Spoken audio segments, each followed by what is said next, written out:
Isadora, Edu, Yasmin, Carol, Gabriel, Marina, Jean, outro João, Bianca, bom dia. Vamos nessa, né? Vamos pro começo do fim, tá? Hoje a gente encaminha o nosso conteúdo para na aula que vem fazer aquela ponte que a gente falou, né? Já eu tô só esperando meu computador decidir a sua vida própria, vontade própria, abrir o slide, e aí eu vou fazer a migração aqui, eu abri o celular para não deixar você sem aula, mas ele decidindo abrir, eu vou projetar o material. Mas o que a gente viu? A gente viu, né, o school do que a gente chamou ali de existencialismo no final na aula passada, na aula anterior, na aula passada, né, a gente viu Schopenhauer, Kierkegaard, a gente viu Nietzsche, sobrariam três vultos para fechar o arco que se concebe como os nomes da prova de existencialismo em se tratando de BNCC, né, gente? É claro que, como eu disse já para vocês, pode cair uma Simone de Beauvoir, pode, já caiu no governo do PT, por exemplo, mas é muito improvável, sendo ela o nome do feminismo, né? Contar uma história rapidinha, a gente não tem muito tempo a perder, mas a Simone, né, que é, vamos dizer assim, a mãe da teoria do feminismo, ela não é a primeira feminista, como alguns acham, assim, evidentemente que não, né? Mas ela é quem agrupa com melhor razoabilidade os primeiros compêndios, os primeiros materiais de uma teoria de pensamento feminista, né? Com sínteses muito fortes. Ela vem ao Brasil com o Sartre para uma série de palestras em pleno miolo da ditadura. O Sartre e ela eram comunistas, né, gente? Em especial o Sartre, filiado ao Partido Comunista, foi combater em guerrilhas africanas contra o imperialismo britânico e francês, né? Então é quase que vamos dizer assim, um desaforo ao nível de autoritarismo que o Brasil vivia. Dizendo isso, eles conseguem dar palestras no Brasil inteiro, aulas aqui no Brasil inteiro, né? Só que no Rio Grande do Sul eles não conseguiram, eles foram proibidos de dar uma palestra na URGS. O interventor da URGS, tal qual é o Bulhões agora, para vocês terem ideia, o reitor da URGS, ele é um interventor, né? O que isso quer dizer? Ele não venceu as eleições para ser reitor da Universidade Federal do Rio Grande do Sul.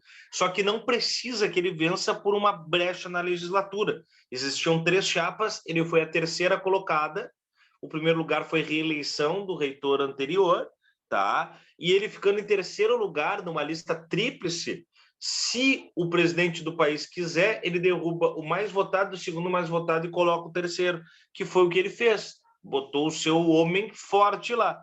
É um bolsonarista, representante da ideologia, do pensamento e da característica essencial do governo Bolsonaro.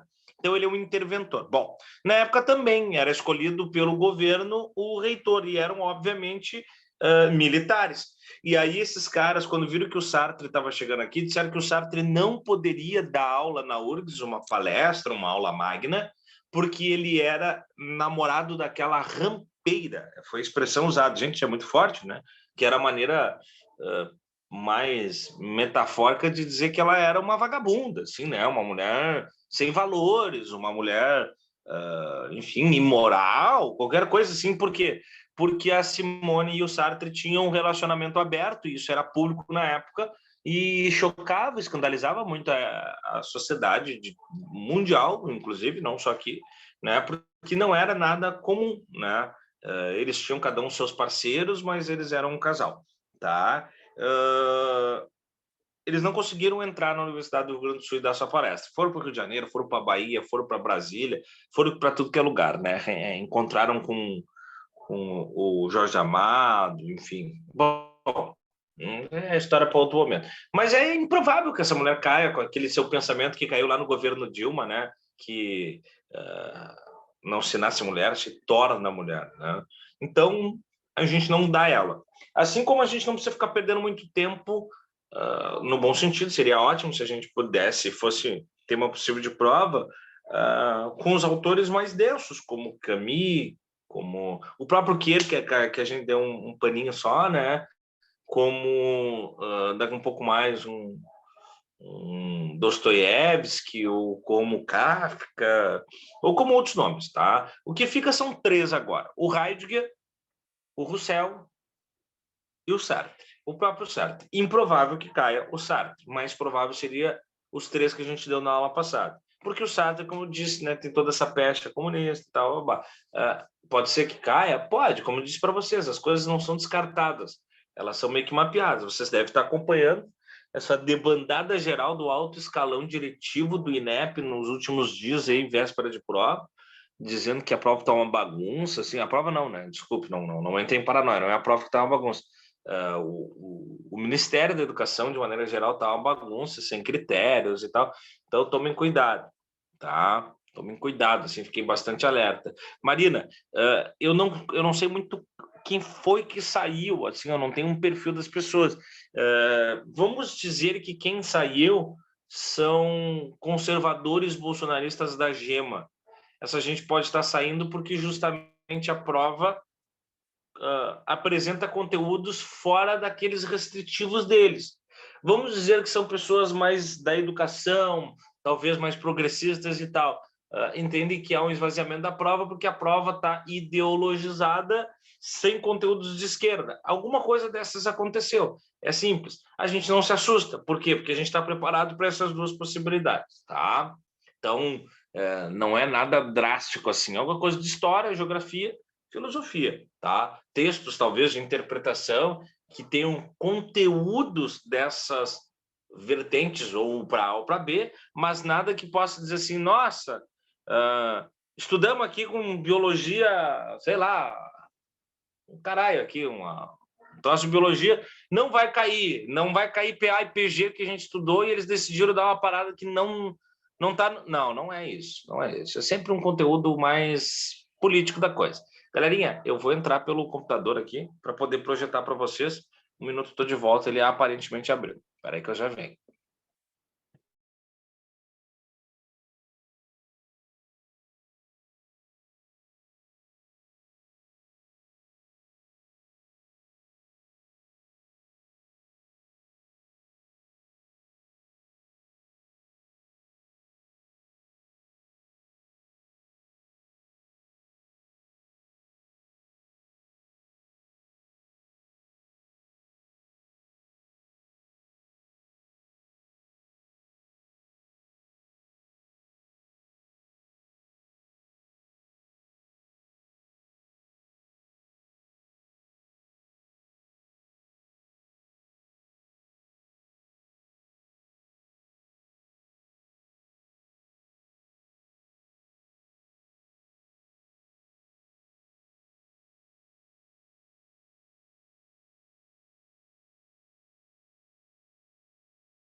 Ai, como eu odeio esse computador.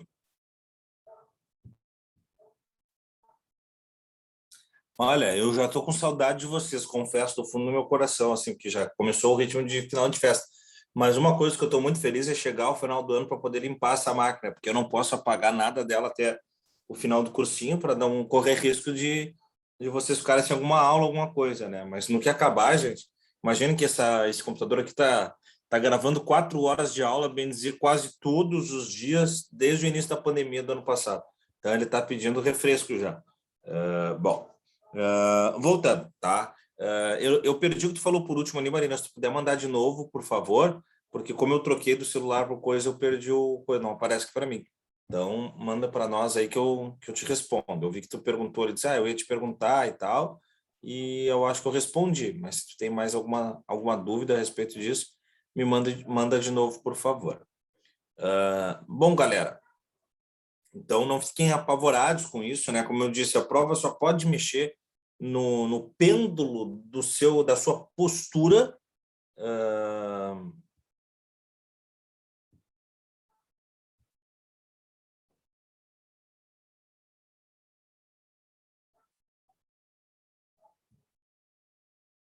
Vocês não estavam ouvindo nada do que eu falei, né? Oiê. Dá para ouvir, senhor. Tá, que aparecia sem som. Meu computador tá muito doido. Fiquei com medo que pudesse ser o contrário, tivesse sido que estavam mexendo na prova. Não.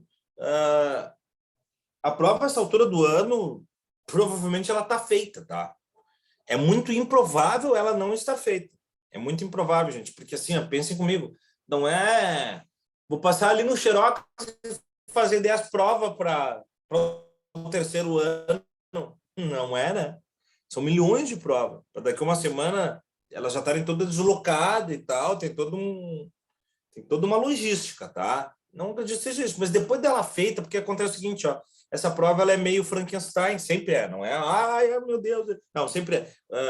Quem é responsável por uma matéria, um setor, não fica sabendo da outra. Então, depois que ela está pronta, quase como um trabalho em grupo, depois que junta tudo, olha, porra, o cara da biologia olha, pô, o cara de história aqui está falando de escravidão, entendeu? Ou não, pô, o cara não está falando de escravidão e botou uma questão valorizando os colonizadores alemães, mas que merda. Alguma coisa assim, é isso, saca?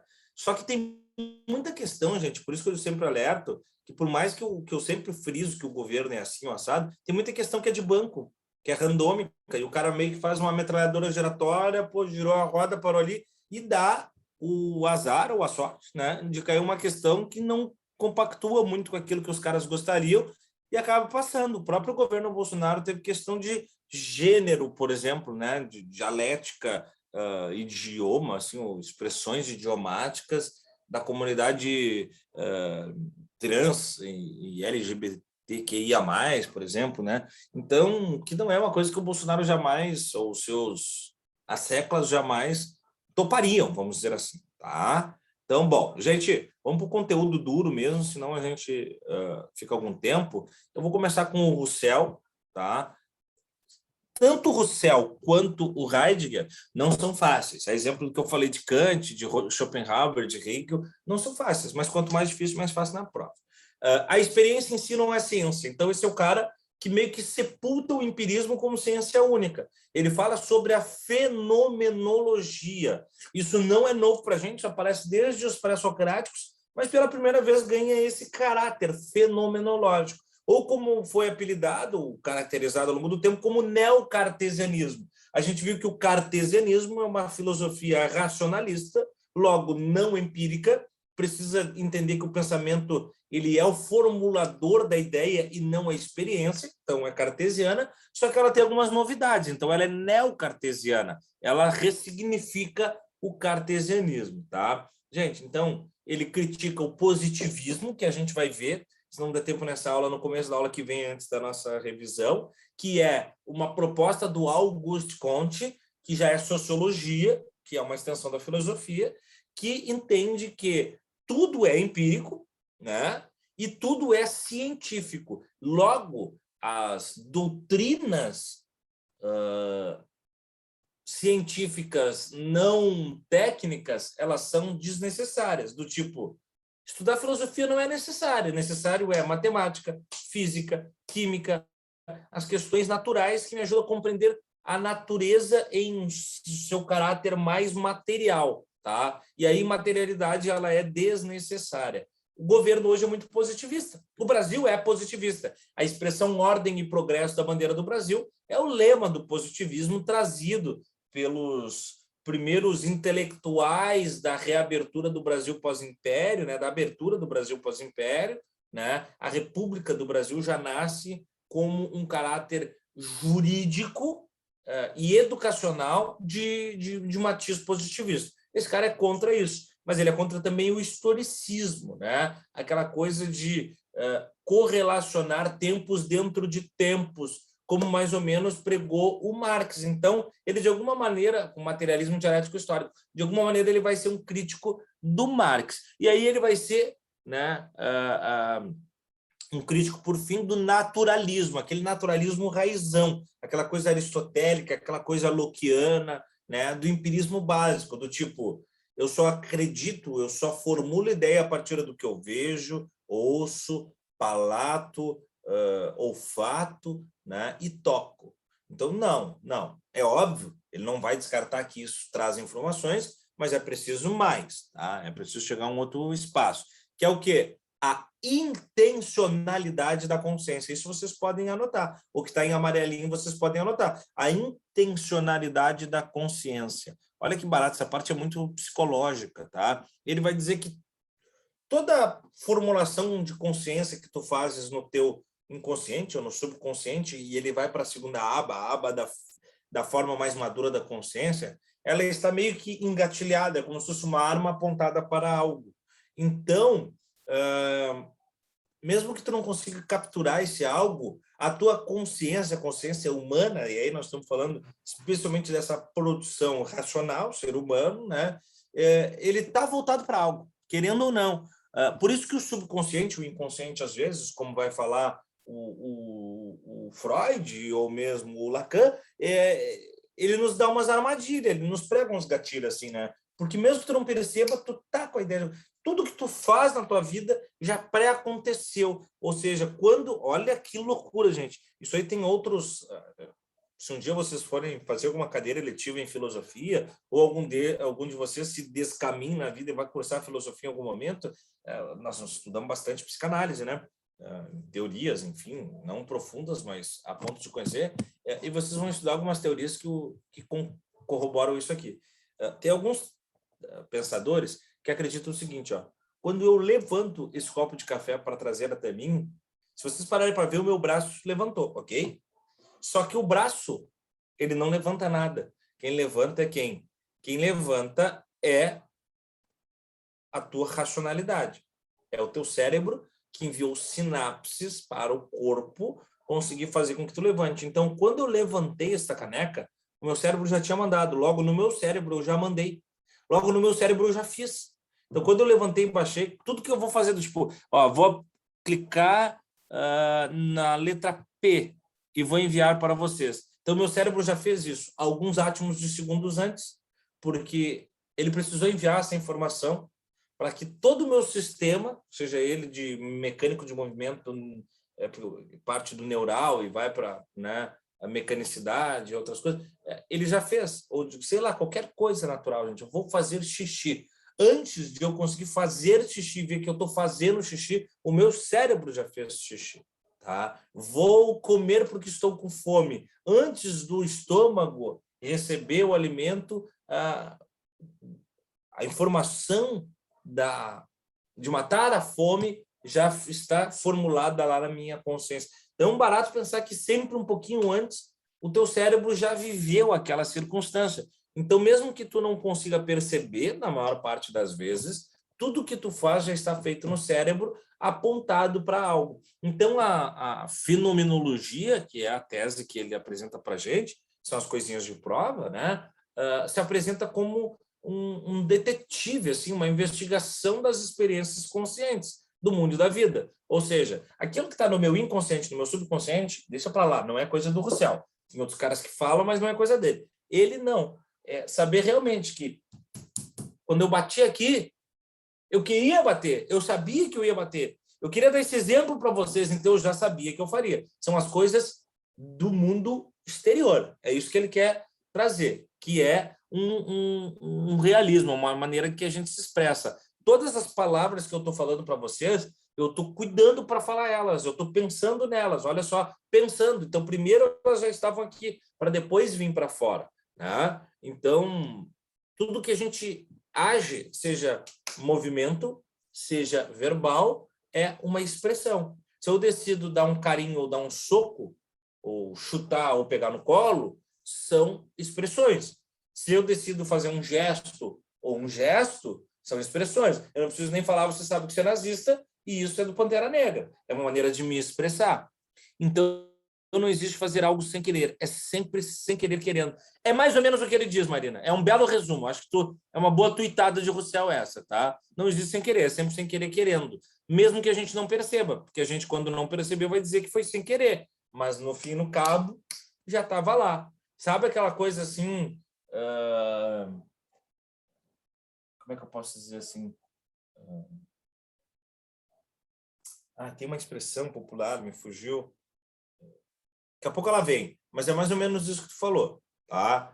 Sempre, mesmo que tu não queira ali, o cara te fala que tu não sei, sabe? Aquela coisa, duvido da verdadeira intenção da pessoa, tá? Realismo e idealismo, não há problema na escolha. Ou seja, o realismo por si só, ele é fenomenológico e o idealismo é uma fenomenologia que está na antessala. Mas e quando tu tenta fazer algo e não consegue? É porque há algum gatilho, né, de não fazimento. Ou seja, vamos pensar assim, eu intenciono, eu quero fazer um cálculo matemático, mas eu não tenho formulação na minha consciência daquele cálculo. Então, por mais que eu queira trazer para o mundo real, ele não está aqui. Então, ele não vai sair. Tropeçar caindo? Não, aí é como é que eu posso dizer assim? É uma interferência no mundo externo, né? Eu não quis cair. Eu caí porque fui forçado a cair, né? Aí é uma questão física. Aí, vamos lá.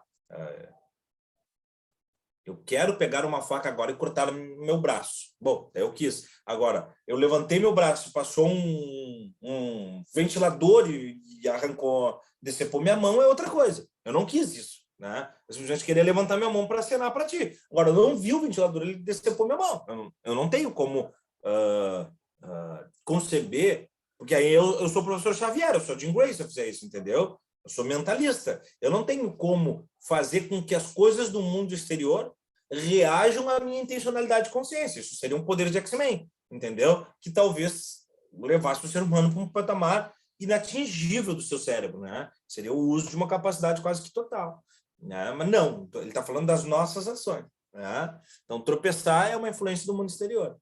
Então, pensar não é só razão. Pensar é refletir sobre o mundo sensível, tá? E aí a gente pega aí toda uma base platônica para isso, tá bem? Gente, o método fenomenológico, que é a instrução que ele está passando para a gente, é o ego cogito cogitatum. Lembram que a gente viu essa expressão latina em Descartes, por isso neocartesianismo, né? Que ele dizia ego cogito sum. O que ele queria dizer com isso? Penso, logo existo. Aqui é ego cogito cogitatum. Eu penso o pensado. Eu só penso aquilo que já está estabelecido no meu pensamento.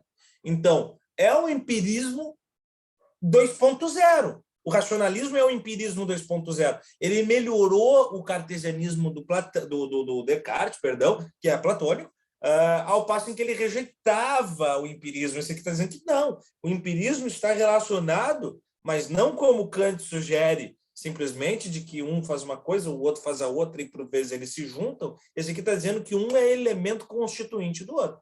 Tá? Então, observação e descrição do que aparece na mente, não há distinção entre o que é percebido pela mente e o que a própria percepção procede, né? O que ela produz. A percepção, além do sensorial, do empírico, parte sempre da consciência. Toda percepção, além do sensorial, parte da consciência. Tudo é consciente, intencional ou não. Esse é o método fenomenológico. É bem simples, é o que a gente já havia falado. Gente, Heidegger é mais complexo, porém, tem alguns conceitinhos dele bem chaves, assim. Aí uma boa citação: nós próprios somos as entidades a serem analisadas. Bota aí essa citação num cantinho, que antes da prova, a prova é semana que vem, então até sexta-feira eu vou mandar para vocês um caderninho, um documentinho, no grupo ali do WhatsApp, com várias citações. Sor, por que tu não mandou durante o ano? Porque eu nunca mando. Por quê, Sor? Porque poderia me ajudar. Justamente porque te vicia a ficar escolhendo uma que outra para ser a tua muleta. Aí tu pega uma citação que tu decora, porque ela é mais facilzinha, e aí tu usa ela para qualquer coisa. Tu fica parindo a força para usar ela em texto. E aí isso te deixa um péssimo hábito. Agora, na véspera da prova, aí sim, com as tuas estratégias de redação já estabelecidas, aí eu vou te lançar. Sexta vocês têm uma aula hiperprática com o Luiz. né? Então eu vou ver se eu lanço depois da aula. Por quê? Para também não viciar na prática de vocês com isso. É sempre muito bem pensado que eu faço isso, tá? Bom, mas essa aqui não está lá, então anotem essa. Nós próprios somos as entidades a serem analisadas. Ele discorda, então, de que a filosofia é uma percepção do mundo físico, ou do mundo divino por si só, como os da Idade Média, de que o divino influencia. Não, não. Nós somos os sujeitos de análise, né? A nossa relação com tudo isso é que precisa ser estabelecida. A grande obra dele é o Ser e o Tempo, que é um dos grandes documentos da filosofia de todos os tempos. Gente, ele teve um affair, assim, ele teve um relacionamento conturbado com a Hannah Arendt, tá? Que é uma outra baita de uma pensadora, dá para chamar de filósofa e socióloga e historiadora e tudo, tá? Pesquisem Hannah Arendt, eu queria muito dar Hannah Arendt para vocês, mas não cai na prova, tá? Hannah Arendt é uma judia contra-nazista, contra o totalitarismo, ela vai fazer uma crítica ao totalitarismo, especialmente à banalidade do mal, a sua grande análise do Eichmann, né? Do Adolf Eichmann, que é como é que eu posso dizer assim? Ele é o gestor, o CEO do nazismo, né? Porque, gente, olha só, se fala muito em Hitler no nazismo como figura, tá? Mas o Hitler é tipo o Bolsonaro, ele é só o testa de ferro. Tem muito cara muito mais vil e ardiloso aos derredores. O Eichmann era um deles. O Eichmann era o cara que carimbava, assim, era o chefe do setor de encaminhamento dos caras ou para a fornalha, ou para a câmara de gás, ou para o campo de concentração. Então, esse cara era o cara que fazia os carimbos ali, assim, essa aqui é judia, então, campo de concentração, esse aqui é cigano, vamos fazer experimento com ele, esse aqui era ele. E aí, né, ele vai ser julgado por crimes contra a humanidade, né, ele é capturado pelos israelenses e levado a Jerusalém para fazer o julgamento e tal, e lá ele é condenado, né, à morte, coisa e tal. Tem um filme que eu vi, o trailerzinho na Netflix essa semana, gente. Puta merda, não vou lembrar o nome do filme, depois até procurem ali, ou eu passo para vocês. Eu sei que é com o Oscar Isaacs, que é a caça ao Eichmann. Eles acham o Eichmann aqui na América do Sul, né? Os judeus, meu Deus, os nazistas todos escaparam, né? Exceção dos que morreram. Eles fugiram, muitos vieram para cá. O Mengele vai parar no Brasil, reza a lenda que passou pelo Rio Grande do Sul. O Mengele era o doutor maluco do nazismo, né? Ele era o cara que fazia experimentos de proliferação da raça ariana. Então, tem uma cidade aqui no estado, eu não lembro qual, acho que é Porto Lucena, alguma coisa assim, que ela é cheia de irmãos gêmeos, que reza é um experimento do Mengele, né? Que tentou alterar códigos genéticos de mulheres para que elas tivessem filhos gêmeos, e era uma comunidade de alemães, para aquilo pulverizar, né? Criar mais e mais alemães e tal. É uma cidade cheia de gêmeozinhos, assim, né? Todo mundo na família é gêmeo. O Mengele reza que veio para cá, depois foi para a Argentina, o Eichmann também, tiveram outros nomes, e o Hitler daí tem aquelas teorias conspiratórias que também foi para Buenos Aires, né? Que estaria vivo até a fase madura, 70, 80 e poucos anos ali, né? Esse cara teve um relacionamento com a Hannah Arendt, tá? E que é muito dúbio para sua história. O que acontece? Na ascensão do nazismo, esse cara, que foi aluno do Husserl, ele se tornou uma espécie de um monitor, um estagiário do Husserl, mas com a ascensão do nazismo, o nazismo fez o que mais ou menos o governo Bolsonaro faz aqui nesse sentido, tá? Ele tira da sala de aula os professores que não compactuam com a sua ideologia e mantém só aqueles que vão, no mínimo, ser simpáticos, ou no mínimo não me criticar, no mínimo ser assim neutro. E o Husserl viu era um contra-nazista, foi mandado embora. O Heidegger viu nisso uma oportunidade de ascender como professor universitário, e ele pega o cargo do Husserl. Então ele assume o cargo do seu mentor, tá? Ele não é um nazista, mas ele meio que passa pano para o nazismo, tá? E aí ele vai ficar conhecido na história como nazista, né? Porque se não é meu inimigo, é meu amigo. A Hannah Arendt foi uma aluna dele, mas ela é judia, filha de judeus mortos no no campo de concentração, gente, sabe? No campo de concentração. E aí ela tenta tirar do Heidegger essa postura, e ela não consegue. Então, eles têm um relacionamento conturbado, depois eles se afastam e tal, né? E com o fim da guerra, ele vai ser, inclusive, mandado embora, porque daí, quando as coisas voltam ao normal, os outros professores veem que ele era tipo um traidor, assim, né? Não um traidor do Rousseau, simplesmente, mas um traidor da docência e tudo. E aí fica meio que no esquecimento, assim, tá? A Hannah Arendt é muito criticada ao longo da história por tentar humanizar o Rousseau, tá? O Heidegger.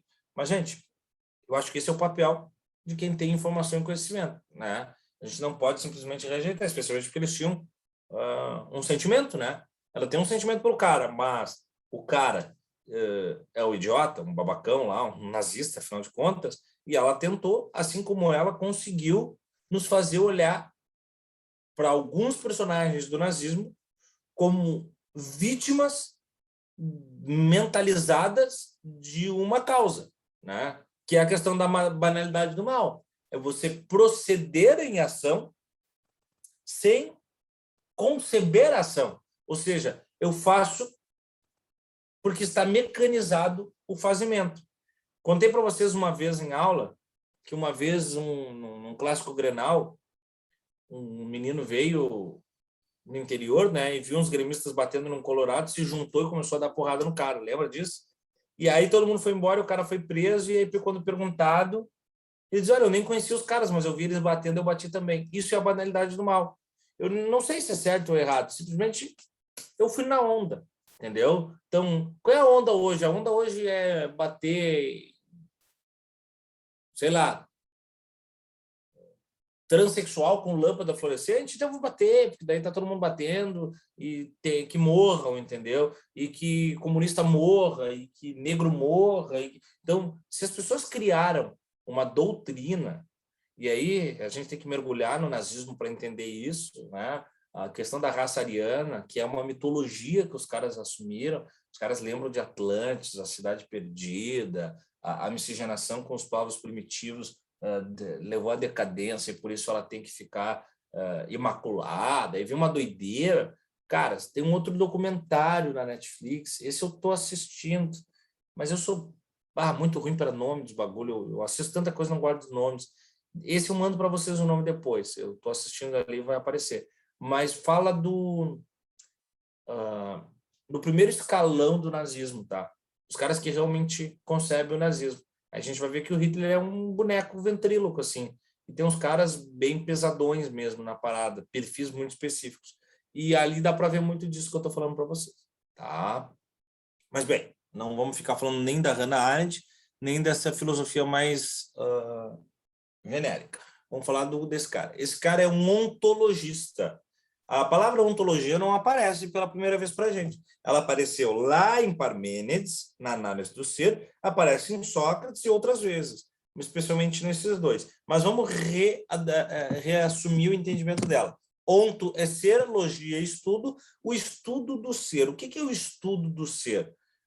Esse cara está querendo que a gente refunde a perspectiva sobre o ser humano. Ele diz que nós somos as entidades a serem analisadas, mas não da nossa relação externa, mas sim interna, né? Então, ele rompe um pouco com o Husserl, que mantinha um cartesianismo, né? E com o próprio Descartes, e com esses caras que mantêm a linha cartesiana, e se volta para uma epistemologia ontológica, né? O ser está na análise da reflexão, mas é o ser enquanto sujeito de uma existência interna. O ser humano não é o seu exterior, é o seu interior. Sendo assim, ele separa o que é ente e o que é ser. Isso é muito legal da filosofia dele, tá? Uma pedra é um ente, uma árvore é um ente. O ser humano é um ente, a menos que ele se divisione da árvore e da pedra. O que nos difere da árvore e da pedra? A consciência. Só que uma consciência que gere uma ação. Então, ente é a existência por si só. É a manifestação dos modos de ser. É um ser sem consciência. Ou seja, uma estrela é um ente. Tanto que a gente diz, um ente cósmico, astronômico, sei lá. Um gato é um ente, não tem consciência. Só que, enquanto a gente não se conscientiza sobre as coisas, nós também somos entes. Se você levar uma vida de ignorância, de não entendimento de si, do universo, você é um ente. O que vai fazer com que isso divisione para você não ser um ente e ser um ser? Aí ser algo, a essência. Olha a ontologia, Parmênides, o ser essência, né? Aquilo que ilumina e fundamenta a existência ou os modos de ser. Tá? Então, ele vai cunhar uma expressão alemã, aí tem que tomar nota, é o Dasein, tá? O ser humano é o Dasein, Dasein, tá? Que é o que nos muda. Ente querido não faz sentido, então. Faz, Gabriel. Faz total. Por quê? Porque eu não estou falando, olha só, eu perdi um ente querido. Olha só como eu objetifico isso. Eu não estou falando que eu perdi uma pessoa que via o mundo de maneira tal, uma pessoa que pensava tal. Eu coloco ela num lugar de ser coisa, um ente querido, sacou? Ele só é diferente dos demais porque eu atribuo a ele querideza, eu atribuo sentimento. Eu não digo isso de uma pessoa que eu não gosto, eu perdi um ente não querido, né? Mas a gente, quando diz ente querido, está dizendo que, diferente de todos os entes, esse eu envolvia de sentimentos, eu emanava sentimentos. Qual a parte importante? Essa que está em amarelo. Tudo que está em amarelo, colorido, sempre é a parte importante, tá, Gabi? O ser humano é o Dasein, é o ser aí. O ser humano é uma presença, é um ser no mundo, tá? O ser humano é um ser no mundo, porque nós sempre somos seres temporais. Isso é interessante que ele diga, né? O ser temporal define a nossa existência. O que é o ser temporal? Gente, a gente tem fim, né? A gente acaba. E sendo assim, a gente tem que entender que acaba.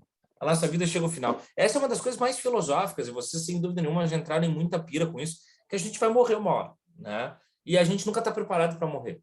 E a gente sempre se assusta com a morte, independente dela. Especialmente quando essa morte ela é prematura. Eu digo para vocês, eu faz 6 meses que perdi a minha tia, contei para vocês, vocês já conviviam comigo, e até hoje isso me afeta, porque era uma mulher muito jovem, né?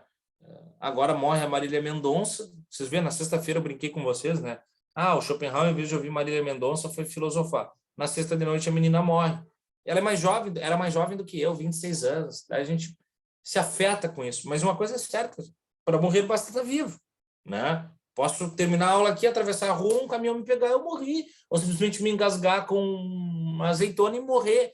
Então, a gente tem que compreender a finitude da vida, porque sempre que a gente fica puxando as rédeas da nossa existência, sabendo que todos os momentos podem ser últimos, a gente meio que melhora a qualidade de vida. Saber que a vida acaba faz com que a vida ganhe sentido.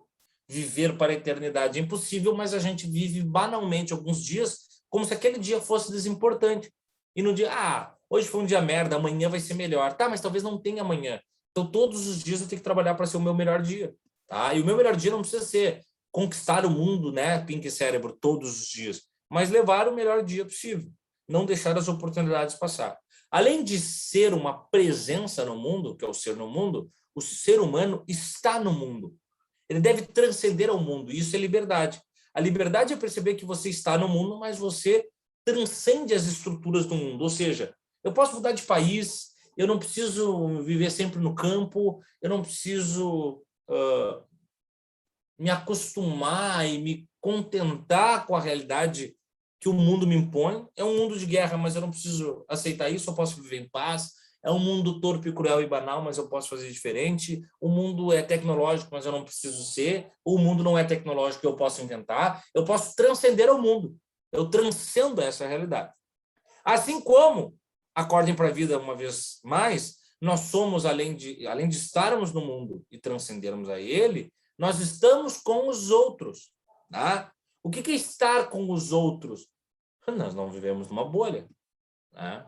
A vida autêntica, olha mais uma vez o amarelo aqui, a diferença de vida autêntica e vida inautêntica. É os dois conceitos que ele apresenta. Essa é a boa, autêntico. Inautêntico ou não autêntico é ruim. O que ele quer dizer com inautêntico? A gente vive submisso a uma vida escolhida. Ou seja, A vida inautêntica, gente, é você ficar escravo do que os outros querem. E se vocês pararem para perceber, vocês são escravos, assim como eu.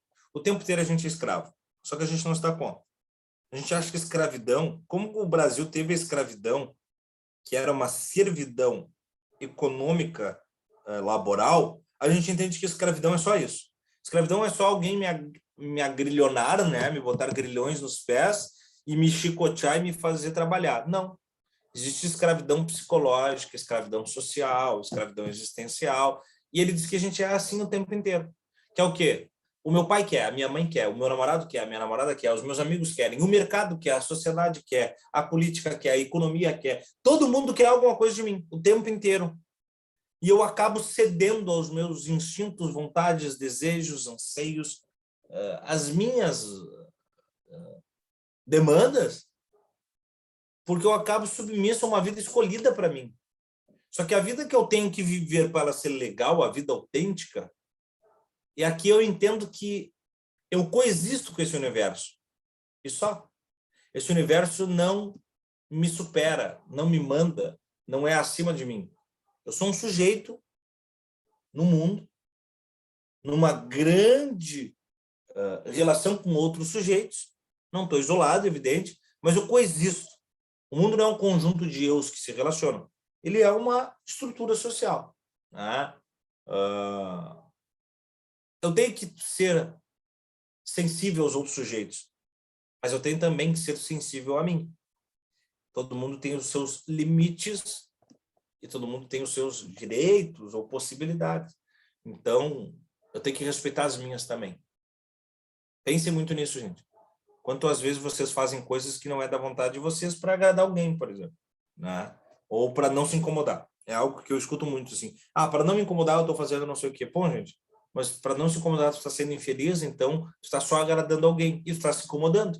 Só que tu não está se incomodando para aquela pessoa. Tu não está denotando incômodo para ela, mas tu está se incomodando por dentro. Não façam isso, tá? Façam isso. Talvez aquela pessoa não faça isso também. A vida inautêntica é uma vida de dejeção. Olha essa palavra que estranha de novo, tá? Anotem ela. Dejeção. O que é dejeção? A gente faz as coisas pelo mundo físico, pelo mundo exterior. Aqui é quando eu me toco que a vida vai ter fim. Além de estar no mundo, de ser para os outros, a gente é um ser para a morte, marcado por angústia e culpa. Olha a palavra angústia, eu te falei que ela apareceria várias vezes, angústia. Ele diz que angústia e culpa são coisas boas, gente. Como é que angústia e culpa são coisas boas? Porque elas dão, vamos dizer, o friozinho na barriga da existência. Ou seja, sempre que você ficar angustiado para algo, aquilo te faz sentir vivo. Sensações de liberdade, elas são precedidas por angústia. A gente viu em Kierkegaard. Quando eu subo na roda gigante, não, na montanha russa, essas coisas, eu vou para lá para sentir um friozinho na barriga, é uma angústia. Quando eu pulo de bungee jump, quando eu vou assumir um cargo novo, quando eu sou promovido, quando eu passo no vestibular, quando eu serei pai ou mãe, quando eu estou no altar para o casamento, se é que são os meus objetivos, quando eu vou viajar para um lugar novo, quando eu vou conhecer uma pessoa nova, quando eu vou para o primeiro encontro, quando eu vou pela primeira vez para um colégio novo. Percebo que sempre os momentos marcantes da vida, eles são um mal-estar de angústia, uma coisa que me faz sentir que eu estou vivo. E aí eu estou no caminho do que eu quero sentir. Agora, quando eu saio desse caminho e me sinto mal, eu sinto culpa. E a culpa é importante, o Sartre vai dizer alguma coisa parecida já, né, sobre a náusea, porque a culpa faz com que eu corrija os meus atos. Eu só sinto culpa se acho que errei. Então, a culpa é um sentimento muito humano. Talvez a angústia e a culpa sejam os sentimentos que mais te deem humanidade. Tá? Então, a vida autêntica é aquela que eu sei que vou morrer. É uma vida consciente, tudo vai acabar. A vida inautêntica é aquela em que eu estou muito apegado ao material, né? Estou em dejeção, a ponto de não dar bola para as coisas mais importantes que são imateriais. Ou seja, eu vivo para comprar um carro, uma casa. Eu vivo para defender a minha riqueza. E isso não faz sentido, gente. Não faz sentido. Tá? É bem good vibe, mas é isso. Tá aí a angústia e culpa a gente viu, né? E aí chega o último existencialista, Jean-Paul Sartre, tá? Que é o maior vulto do existencialismo, mas, como eu disse, ele é menos provável do que o Heidegger na prova. A existência precede a essência. Aqui ele rompe o protocolo, o Sartre, com os gregos, que diziam que a essência vinha primeiro. Lembra que o Sócrates dizia que você nascia com as suas virtudes e você tinha que desenvolver elas, etc, etc, etc? Ele disse que não. Mas se a gente parar para lembrar, o Sócrates ele era meio espiritualizado demais, né? Ele acreditava na transmigrabilidade do espírito. O que vem a ser a transmigrabilidade do espírito? Quase que um espiritismo. Eu morro, o meu espírito vai voltar numa outra pessoa, só que para ele as características funcionais de uma existência migravam para outro corpo.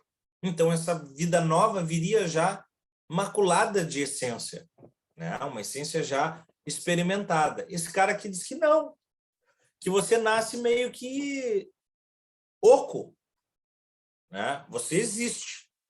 Aí você vai preenchendo a sua existência com a sua essência.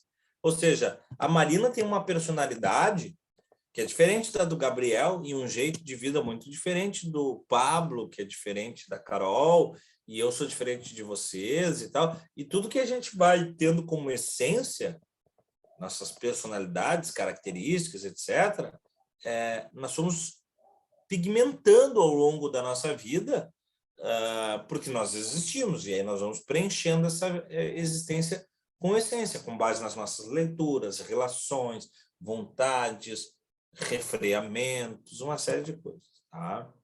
Tá, isso aqui meio que eu falei para vocês ali, né? Amigo do Gabi, namoradinho da Simone, foi preso pelos alemães. Ele ganhou um prêmio Nobel de Literatura, mas não quis receber. Ele disse que ele não seria escravo de prêmio, né? Exatamente, Gabriel. Na ideia de Sócrates, a gente viria com os dados de outro computador. Para o Sócrates, aqui não. Aí ele vai dizer, gente, que no universo existem as coisas para si e as coisas em si, tá? As coisas para si são as coisas que nos interessam para a prova. Caiu recentemente. As coisas em si é tudo, tá? Em si é o objeto sem consciência.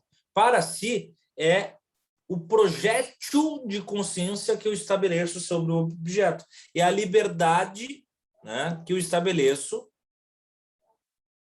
com relação àquilo. O ser humano, quando eu digo homem aqui, o ser humano, ele só é diferente dos demais, não é pela razão, é pela capacidade de ser livre.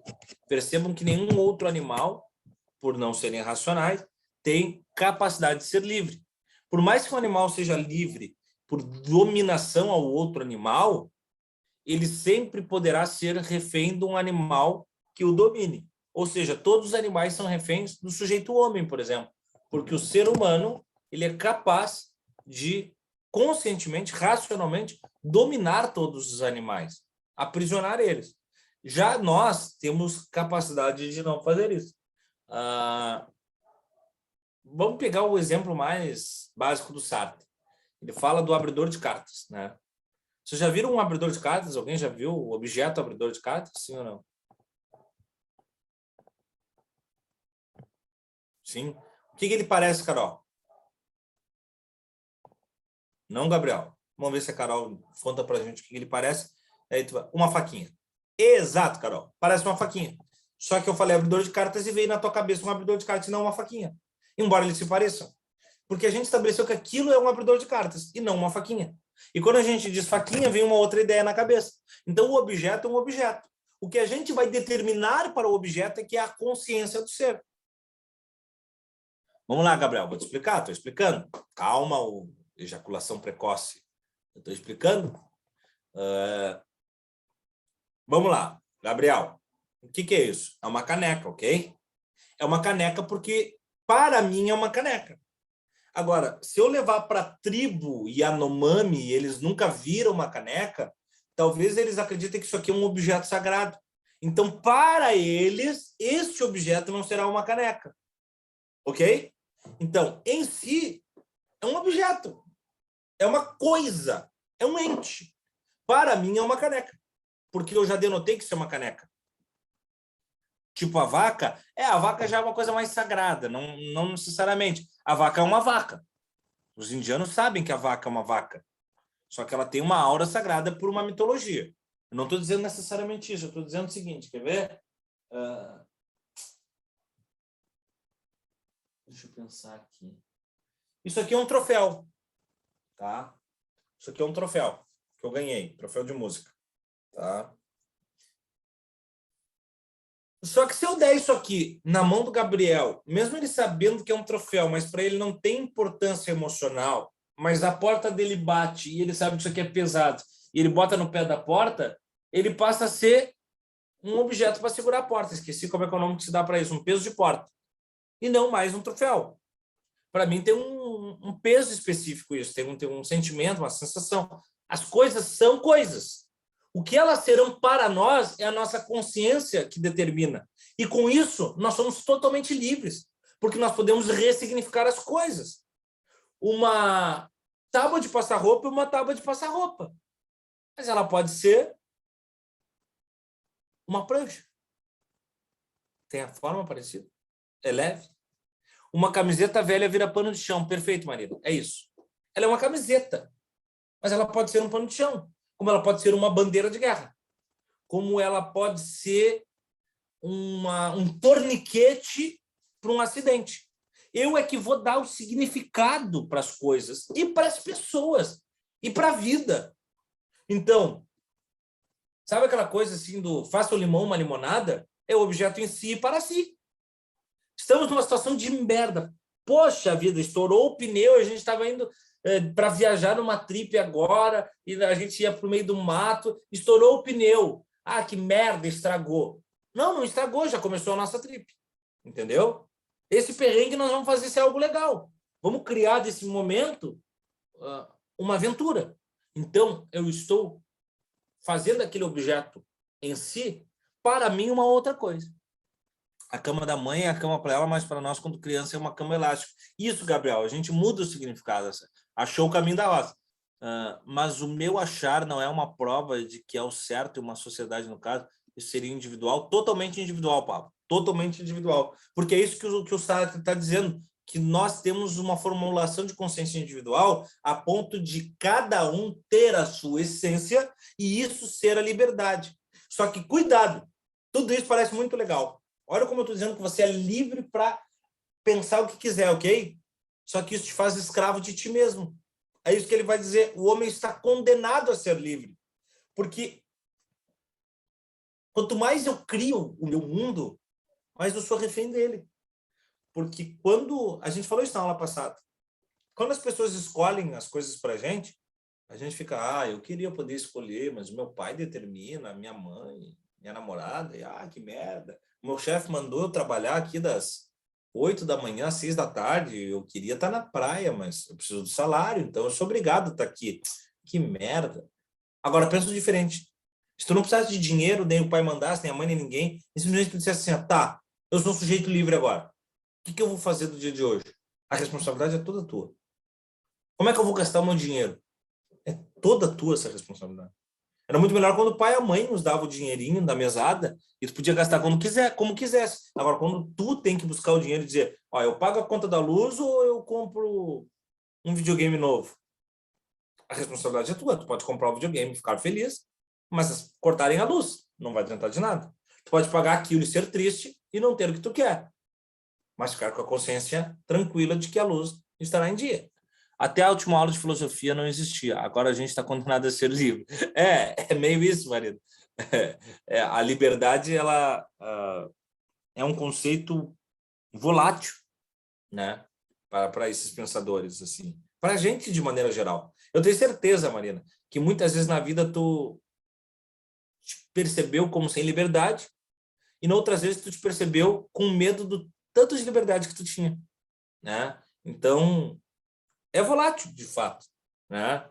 Tu queria muito chegar no momento do vestibular, Marina, quando era criança e quando era adolescente, porque isso passa para a gente uma sensação de liberdade. Eu vou escolher o meu curso.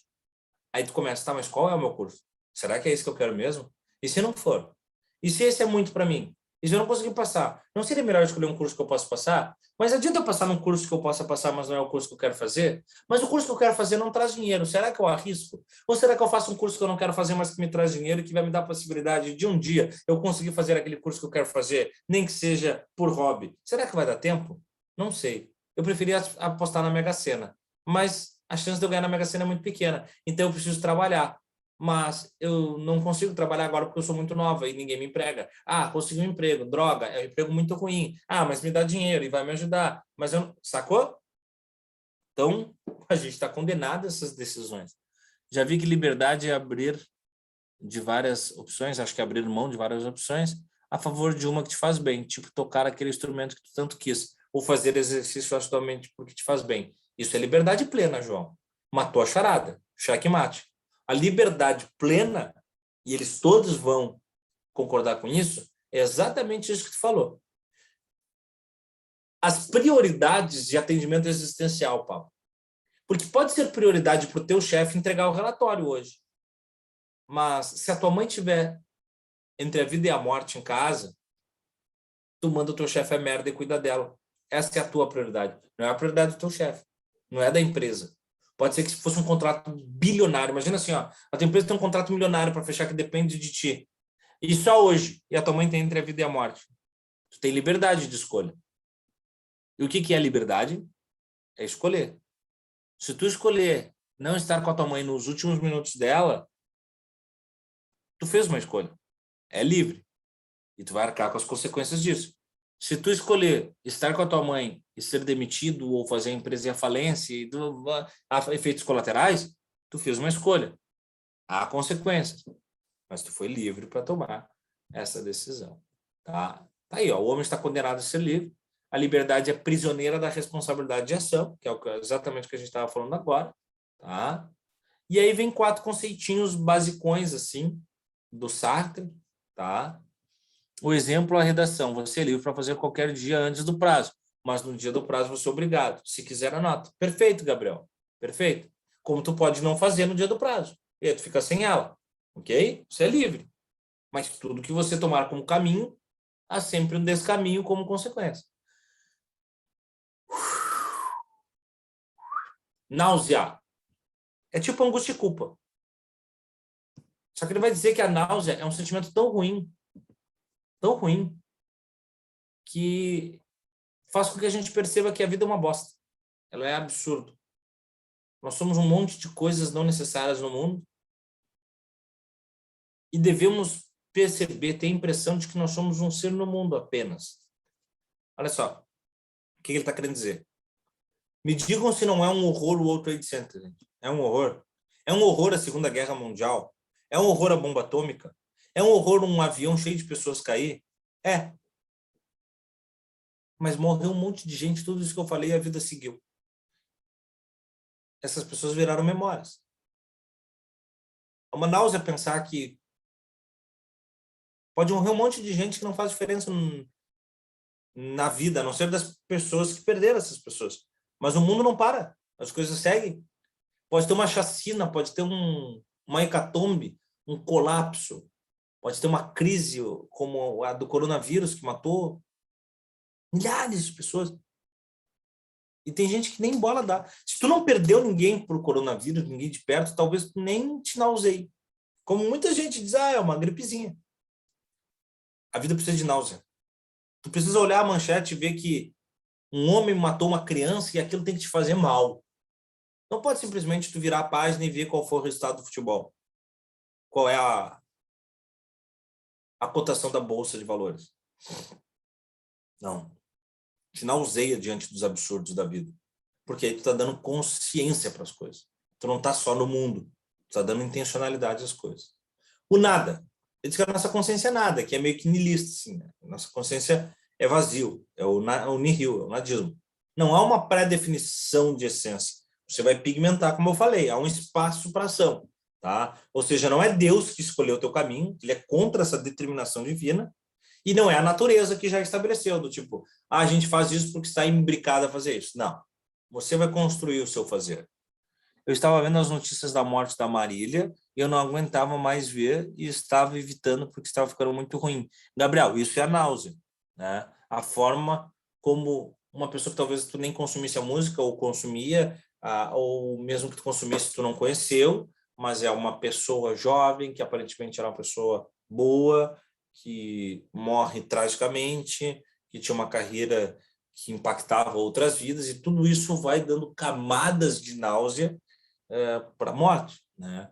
Aí vem a má fé. Cuidado com o conceito de má fé, ele é um pouco diferente do que a gente está acostumado. A má fé que a gente está acostumado é quando a gente age de má intenção. Essa má fé aqui, ele está dizendo que não é nós para os outros, nós para a gente mesmo, tá? São atitudes que a gente faz contra nós próprios, tá? É a mentira que se conta para si mesmo. É do tipo assim: eu não passei no vestibular, mas também eu nem sei se eu estava tanto afim. Não, tu estava afim, tu não passou. Mas é que eu fiz de várzea mesmo, assim, eu nem queria fazer. Mano, tu fez cursinho o ano inteiro para passar. Se tu não passou, autossabotagem, perfeito, Gabriel. Se tu não passou, é porque não deu. E aí a gente vai refletir por que que não deu. Né, Marina? Nem queria mesmo. Aí tu tá super afim de uma pessoa, daí, eu vi uma gata lá no canto, tô super afim dela, eu vou lá e digo, aí, qual é que é? Ela, não vai rolar. Aí eu volto com meus amigos e digo, a menina era palha mesmo, assim, eu nem tava afim dela. Ela que me olhou de lado, daí eu fui lá só para dar uma moral para ela. Não mente. Não mente para ti mesmo que é pior. Entendeu? Então, uma fé é quando a gente age em autossabotagem. Acho que o melhor exemplo é o que o Gabriel usou. E Deus, tá? O conceito de Sartre, e por isso talvez ele fique um pouco mais suave para a prova nessa ideia, ele não é tão ateu quanto os demais. Ele é ateu, mas na sua filosofia ele não é tão ateu quanto os demais. Ele não diz que Deus não existe. Ele diz que Deus é uma criação interessante que o homem faz na sua consciência para lhe dominar, para desresponsabilizar a sua liberdade. Mas ele não pré-estabelece, roteiriza a tua vida. Ele simplesmente é uma entidade em que você usa como recurso de muleta para suas tomadas de decisão. Eu não acredito muito em Deus, tá? Mas na hora da merda, eu até rezo, sacou? É o meu recurso. Daí tu acredita muito em Deus, tu responsabiliza ele sobre as coisas. Eu quero passar na prova, meu Deus vai me ajudar, porque meu Deus vai me dar a luz para fazer as questões. Tá, ele vai, mas tu vai ter que estudar, amor, entendeu? Tu não vai poder só esperar que do dia vai baixar ali um espírito e ele vai fazer a prova por ti. Aí eu não acredito em Deus, não, eu vou estudar pra cacete, eu não acredito em Deus, tá, mas chegou na hora da prova, pintou uma questão que eu não estudei, eu digo, poxa vida, meu Deus, cara, me ajuda. Entende? Lembra que eu brinquei com vocês que na hora da morte não existe ateu? Né? Letra D de Deus, amém. Tipo isso, papo. É tipo isso. Gente, terminando o existencialismo, legal que a gente está com bastante tempo ainda, quer dizer, bastante não, né? A gente tem 25 minutos. Mas terminando o existencialismo, a gente vai falar sobre os Frankfurtianos. Pode repetir o conceito de nada? Vamos lá, Gabriel. O nada é a falta de liberdade. Tu é vazio. Aí tu vai buscar na tua liberdade preencher a tua essência, tá? Tu é um nada, como eu sou nada, como todo mundo é nada. Então tu vai te pintando de alguma coisa, tu vai sendo alguém a partir das tuas escolhas. A Escola de Frankfurt é um departamento criado pelo Ministério da Educação alemão um pouco antes do nazismo, tá? E é um departamento de pesquisa na Escola de Frankfurt, óbvio, né? Por isso Escola de Frankfurt. E eles eram financiados pelo Departamento da Cultura e da Educação, até que há uma ascensão do nazifascismo a ponto desses caras serem perseguidos. Aqui tem alguns dos principais nomes, os dois que vocês têm que tomar guarda, Theodor Adorno e Max Horkheimer. Os demais não precisa, embora para mim o melhor deles seja o Walter Benjamin, mas os dois de prova ali, o John Lennon e o Paul McCartney, Theodor Adorno e Max Horkheimer. O Walter Benjamin, por exemplo, gente, ele se mata. Ele está indo tentando fugir da Alemanha de carro e ele olha na frente, tem uma blitz nazista e ele sabe que se ele for pego, ele vai ser torturado e tudo, ele acaba se matando. Né? E reza a lenda que os caras não fariam isso ou não passaria por lá. Enfim, tem uma história que não rolaria, mas ele acabou se matando. O Herbert Marcuse, ele vai para os Estados Unidos, se torna um grande nome marxista na América, de maneira geral, e na modernidade. O Jürgen Habermas era um jovem aprendiz, um estagiário deles, e hoje ele está vivo ainda e é um grande filósofo. Os outros dois ali, o Fraum e o Lofenthal, um picolé de chuchu, tá? Mas o que os frankfurtianos pregam, tá? Eles pregam teorias com base na leitura de Karl Marx e Feuerbach e Engels e outros caras, mas eles não se entendem marxistas, gente. Eles se entendem marxianos. O que é que difere o marxista de um marxiano? O marxista é o cara mais panfletário, o cara mais viva a revolução, abaixo os capitalistas e vamos alçar o proletariado, né, através de ação, vamos quebrar a roda do capitalismo, vamos dominar os meios de produção, através de um panfleto que era o Manifesto Comunista e tal. Esses são os marxistas. Os marxianos, eles já são, por outra feição, caras que pegam a parte científica do Karl Marx, tá? E criam, a partir disso, teorias técnicas sobre esse marxismo. Então, há diferença sim. Peraí, gente, um instante só.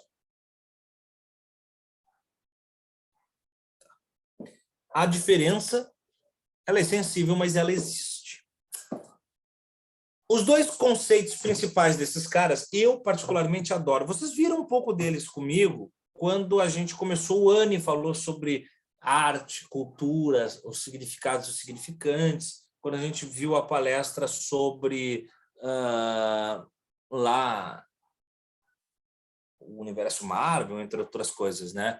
Mas indústria da cultura e sociedade de massa. O Guilherme fala bastante sobre isso. Creio que o Marcito e o Ampessand, de alguma maneira, passem sobre isso também. Temas de redação, muitas vezes, abordam isso. Não é difícil da gente entender. Pelo contrário, é muito fácil, tá? Indústria de cultura e sociedade de massa é o que eles chamam de teoria crítica, tá?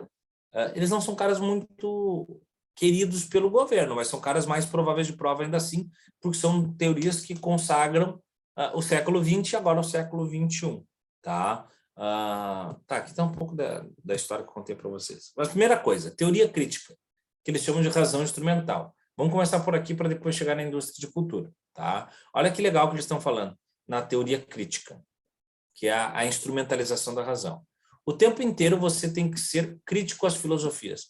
Perceberam que, por exemplo, acho que foi a Marina que disse ali, né? A aula passada a liberdade não existia, agora a gente é refém dela.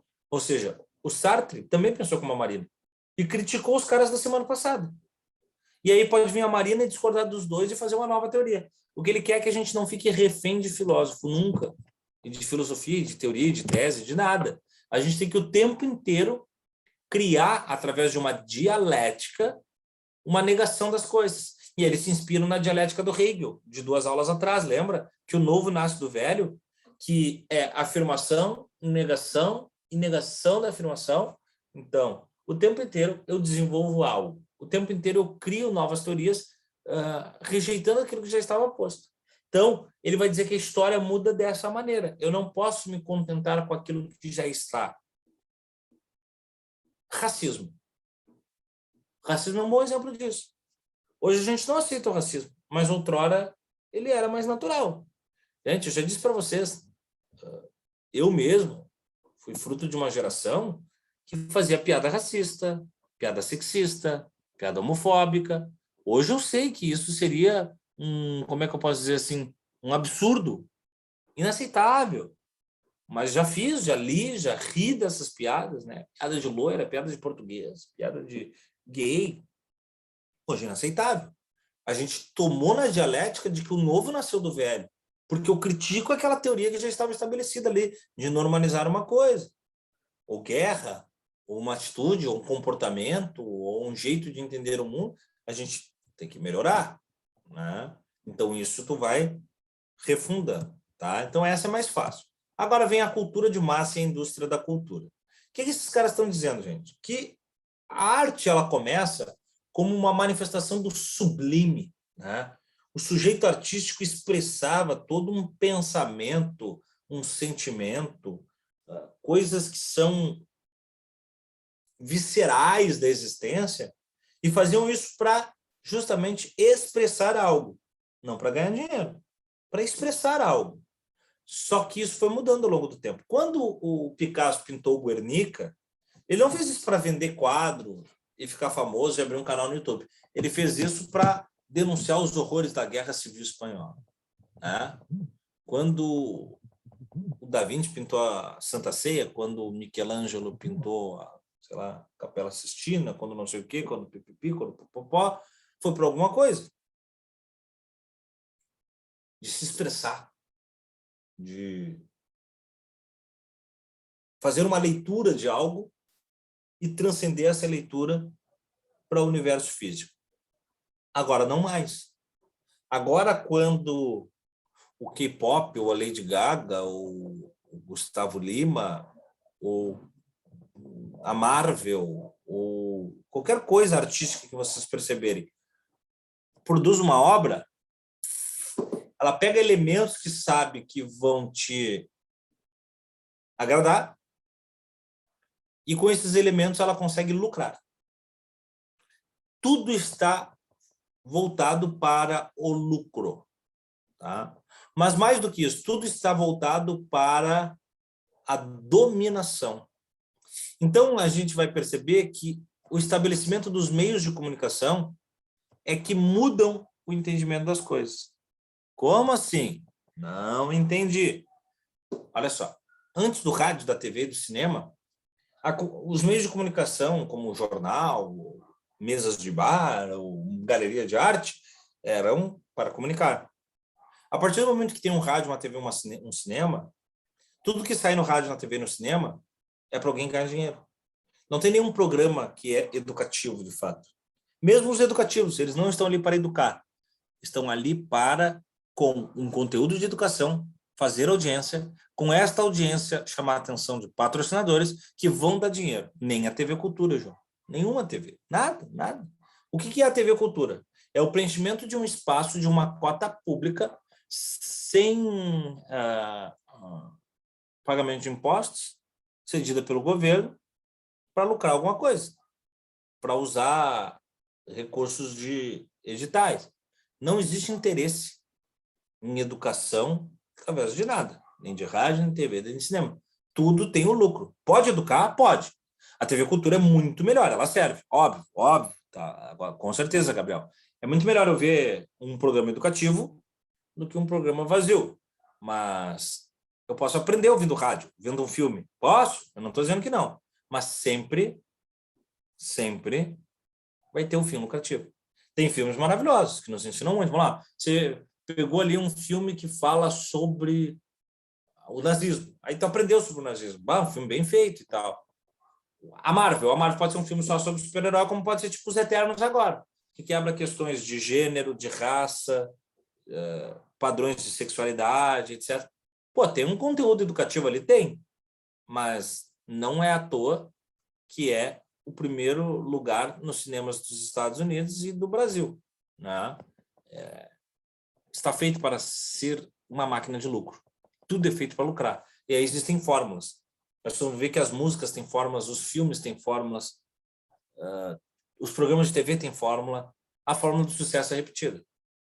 As músicas, bem dizer, elas não mudam mais. Elas parecem a mesma coisa. Tem pouca novidade. Agora eu estava ouvindo outro dia ali, né? Essa coisa do música de 3 minutos, né? As músicas são feitas agora para não ter mais do que 3 minutos. Porque é o que dá na rede social, é o que pega no TikTok, é a coreografia que o cara decora. Então não tem mais música de 5, 6, 7 minutos. Que era uma liberdade autoral. Não. A música é feita para estar nos lugares onde as pessoas consumam, porque o consumo é grana e eu faço música para ter grana, etc, etc, etc. Tá? Os programas são todos muito parecidos.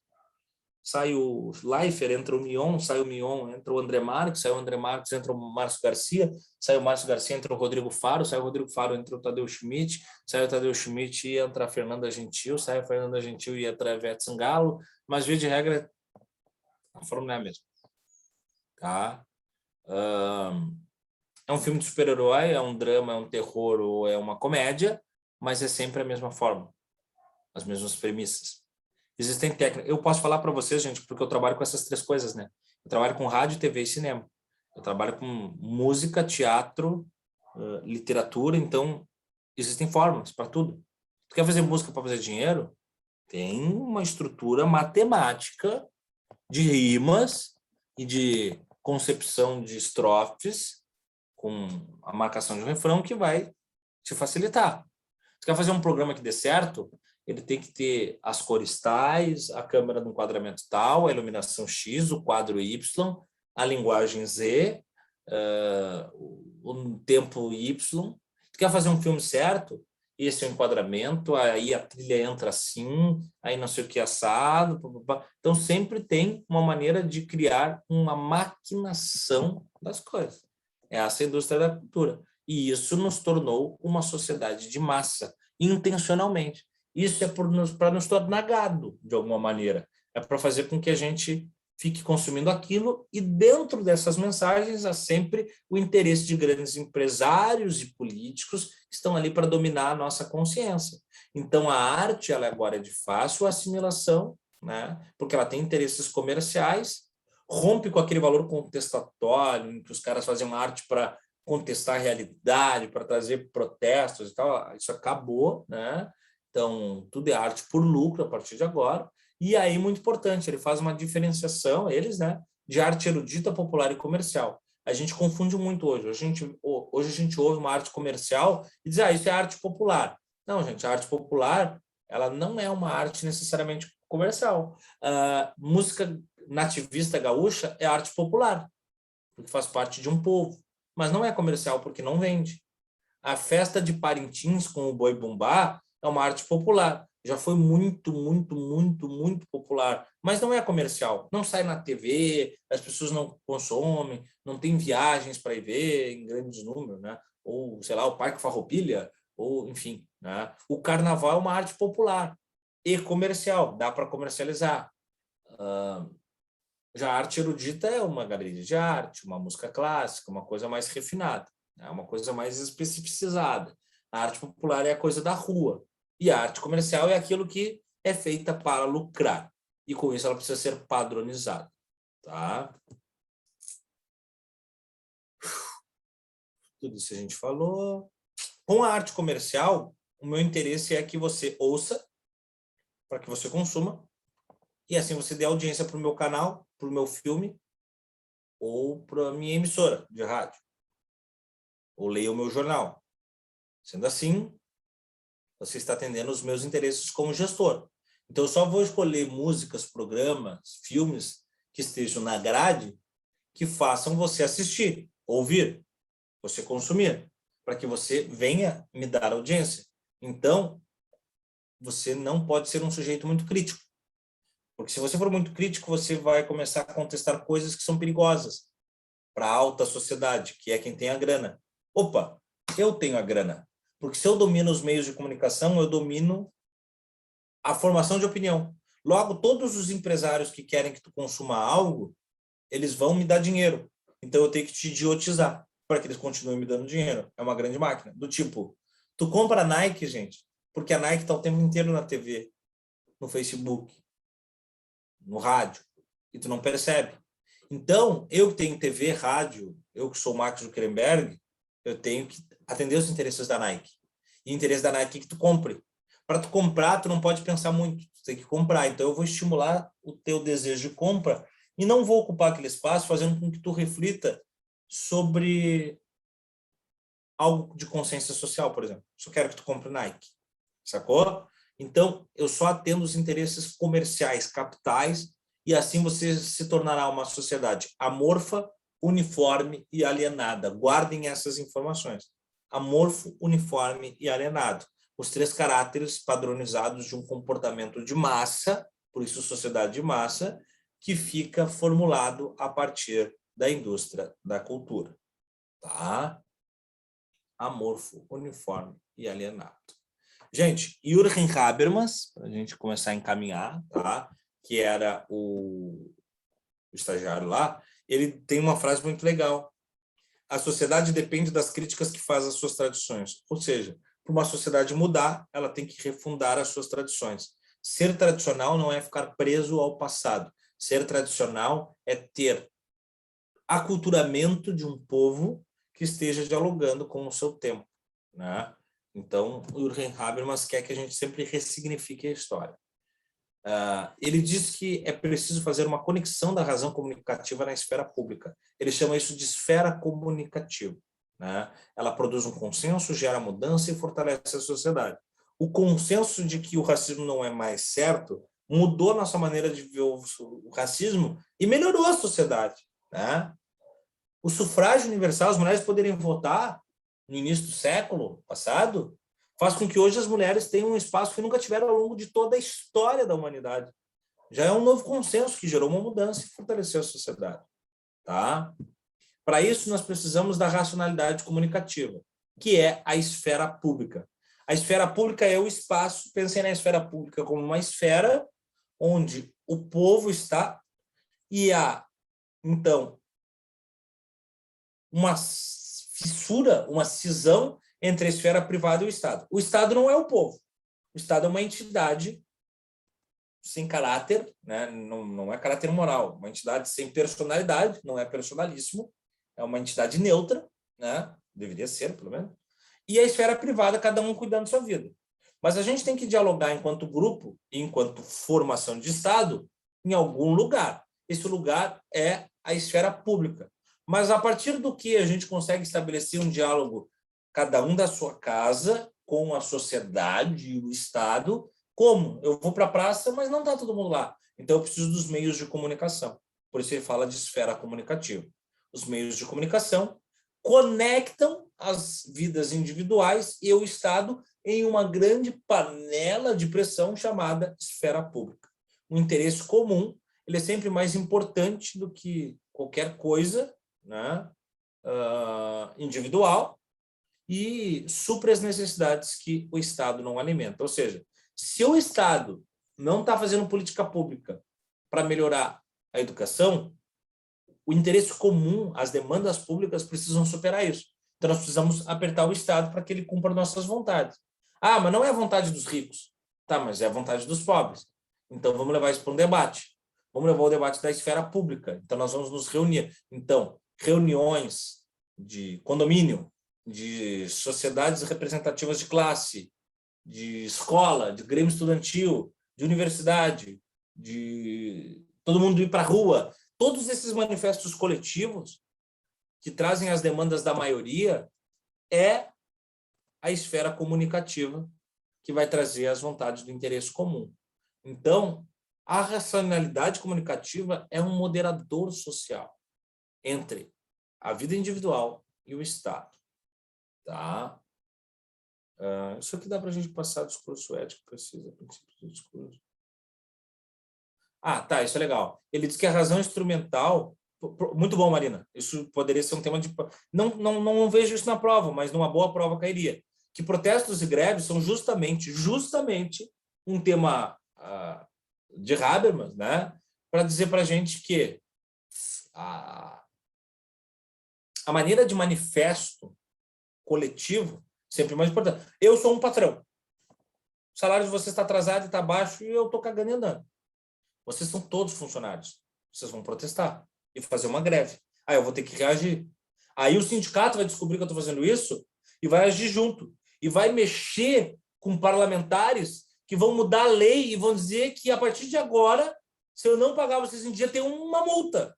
E aí é uma melhoria para que ninguém escravize ninguém dentro do trabalho. Aí eu vou dizer, ok, tá certo, então agora eu vou cumprir isso.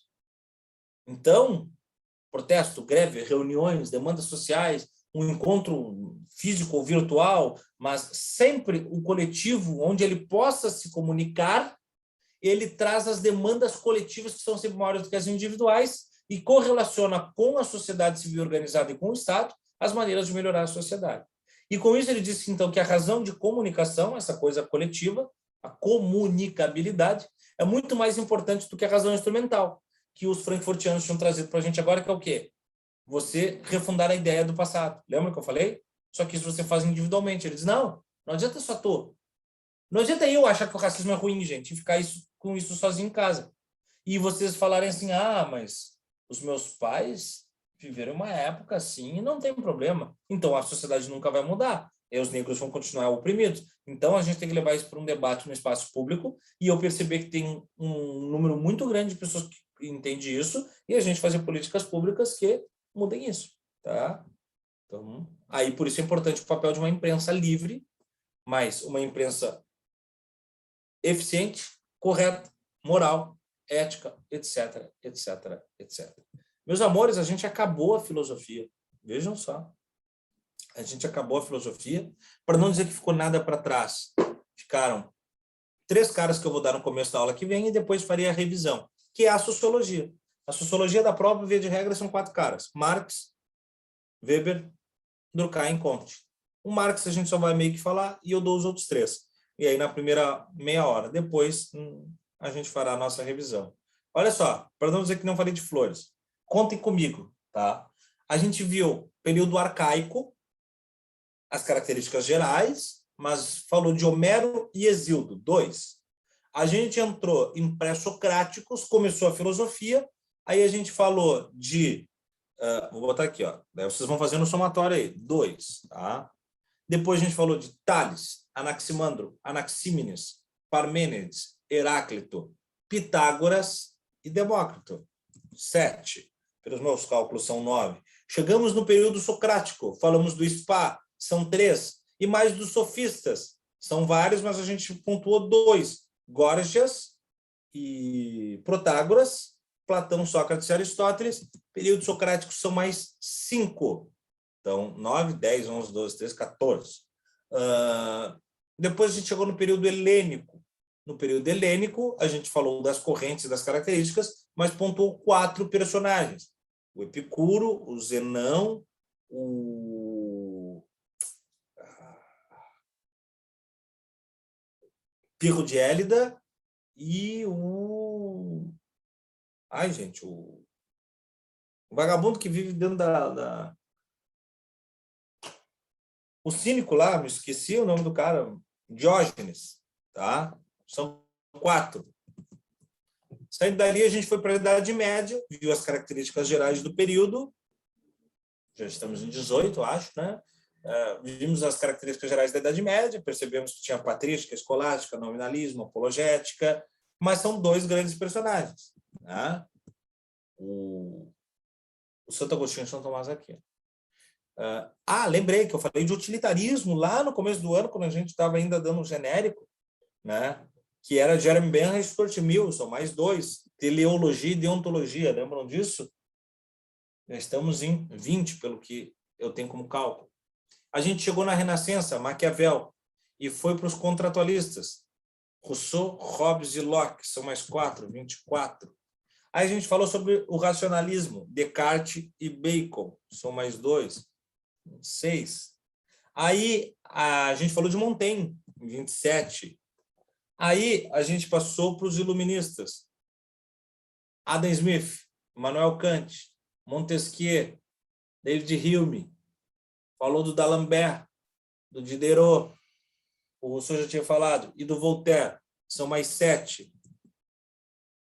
Estou mandando tudo no privado para o Gabriel, agora que ele me alertou aqui. Estou escrevendo tudo achando que estava mandando para vocês. São mais 7, mas tudo bem. Estávamos em 26, 27, 28, 29, 30, 31, 32, 33. Depois disso, deixa eu ver se eu não esqueci ninguém. 33, a gente falou de Hegel, 34. Aí a gente falou dos existencialistas Schopenhauer, Kierkegaard, Nietzsche, Sartre, Husserl e Heidegger, são mais 6, 40. Aí a gente falou de Adorno, Horkheimer e Habermas, 43. Fechando com os 3 da aula que vem, 46.